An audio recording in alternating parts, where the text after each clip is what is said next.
light specimen, i.e. it's not got the nicest form and its branching is a little erratic and it looks a little ratty. However, it is a fairly important tree in Ontario, both for lumber and both from an ecological point of view. Swamp white oak, as the name implies, is one of the few oaks that will tolerate fairly moist conditions. And it's a fairly large tree, so 40 plus meters. Oaks typically are long-lived. They're long-lived because they have what, Connor?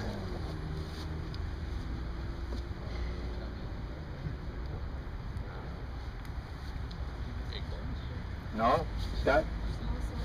You got it. Small cells, which means slow growth or strong wood, right? So they're less prone to damage. And we talked about what damage happens when a large limb falls off a tree, right? You've got this with Becky, where you get compartmentalization, but on the softwoods you get decay as well, and hence you get structural deterioration, da-da-da-da-da-da-da. So the oaks and maples are all, for the most part, hardwood, and as a result they don't lose a lot of limbs, but they're also long-lived. And that makes them valuable for the wood because the wood is hard. Look at the branching habit of this tree. Is really quite unique. The branches are pendulous, or to a degree, right, where they come down from the stem, almost 45 degrees from the trunk.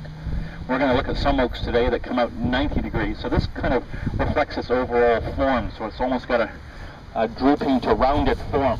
You'll also see that the leaves don't have a lot of great fall color. They often go brown. There are a couple of oaks that are exceptional to this, but for the most part they go this dull, mucky brown, so not a great autumn color. In some oaks, this one excepted, they can be retained as well into the winter, but you can see these ones are going to easily come off. So the tree is going to be quite naked. Look at the branching. The branching is very coarse. Lots of fine branching in it. And if you look at the buds, you'll see that the buds are quite prominent for an oak. Most of the oaks that we look at, they're going to be very sharply acute or pointed buds. Here they're quite round, but they're quite evident as well. Bark is very, very platy, very coarse looking. So that's why I say it's not a great tree for a very high-end ornamental landscape, because it looks, you know, it looks tough and rough. It's like someone you'd meet in the back alley. You wouldn't talk to, you just keep walking, right? So, but nonetheless a great tree because it does a lot for habitat with its acorns, etc., food source and such. And the fact that it's a fairly long-lived tree. Oaks typically are found in what we call the climax forests. In the climax forest, if you abandon this area here, so we wiped all the people off the face of the earth, and we came back in 100 years, you might see oaks growing here at that point, notwithstanding the ones we've planted.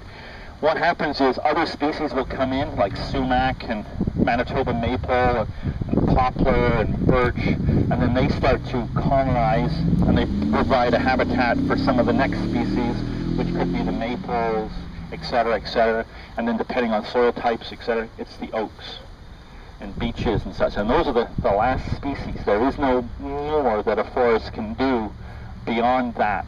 So when we say climax forest, that's where these trees are typically found, in a climax forest or a climax landscape, right?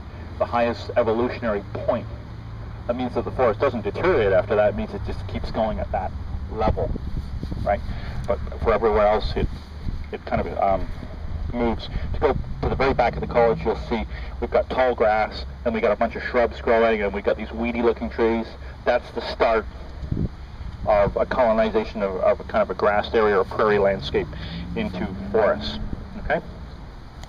Pests and diseases are few and far between. Most of the oaks do some holes in it, but when you look at this, overall it's fairly good. Oaks generally require acidic soil, so they require a low pH. Right, so 6.5, anything below that. Otherwise you get into interveinal chlorosis, iron nutrition problems, etc. Yeah, this probably has a bit of it, but this is a bit deceiving because of autumn color. This tree looks healthy. It's made fairly good growth for an oak. You know, it's grew that much this past year, right? So that could be part of the fall color. You've got to really see the tree and leaf to see if it does have interveinal chlorosis. I would say that it's not really a problem out here, but we do have some oaks. Looks like this one over here is dying. I think it was a red oak, and that could be pH or nutritional related problems. Any other questions? No?